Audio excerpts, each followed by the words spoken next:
call on Sir Peter Cargueva. Round of applause, please.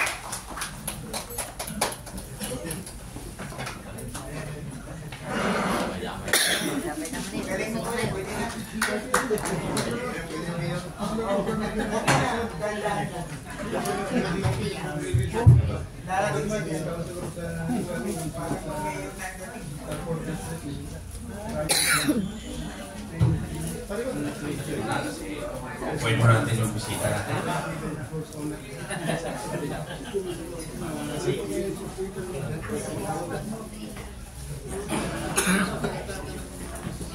Good evening to the birthday boy, Chairman Carlo Magno Batalla, esteemed guests, colleagues, and friends. It is an honor to speak before you today as a proud member of Crimes and Corruption Watch International. Our organization stands as a guardian of accountability, a champion of integrity, and a steadfast ally in the fight against corruption here in our country. Corruption is not just an issue of misuse funds.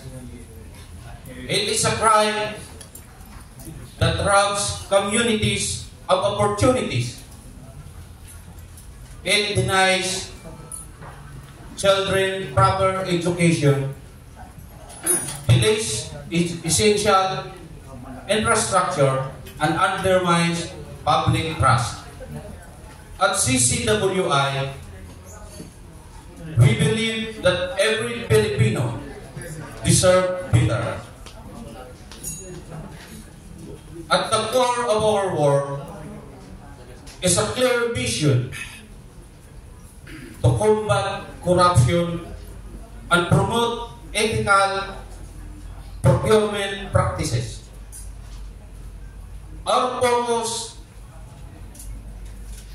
is on ensuring that public resources are used effectively, efficiently, and transparently for the people they are meant to serve.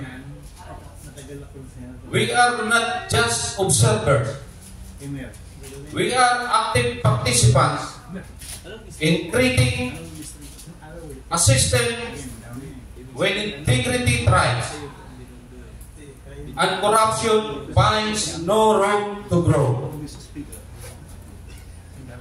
One of our organization's most significant milestone was our partnership with the DPWH. This agreement allowed CCWI to serve as an official observer in DPWH infrastructure projects. It was a bold step toward transparency and accountability. CCWI has been recently in advocating for ethical procurement practices by monitoring bidding process and ensuring compliance with standards, with health prevent and ethical behavior. Allow me to share one example how CCWI work has made a real impact during one project inspection. I discovered irregularities in the slope protection project along the national road. Substandard materials were being used which would have compromised the safety quality of the infrastructure. I reported this immediately to the assigned district engineer in the area. Because of our intervention, the issue was addressed. and the project was corrected. This may seem like a small victory, but it represents what CCWI stands for: vigilance, integrity, and action. The fight of corruption is not a task for CCWI alone. It requires the collective efforts of the government, private sector, civil society, and every Filipino citizen. Let us all take responsibility for promoting transparency and accountability in our own spheres of influence. Let us demand honesty in public service.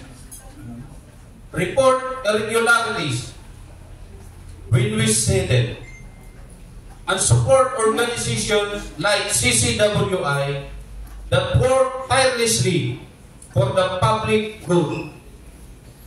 Ladies and gentlemen, CCWI's journey is a testament to what can be achieved when we stand united against corruption. By promoting ethical procurement practices and holding people accountable, we are not just ensuring better infrastructure or proper use of public funds. We are building a culture of integrity and trust. The road ahead is long, but with your support, we can create future where corruption is no longer norm, but the exception. Together, let us build a better, more ethical Philippines for generations to come. Thank you, and let us continue this fight with courage and hope. Good evening.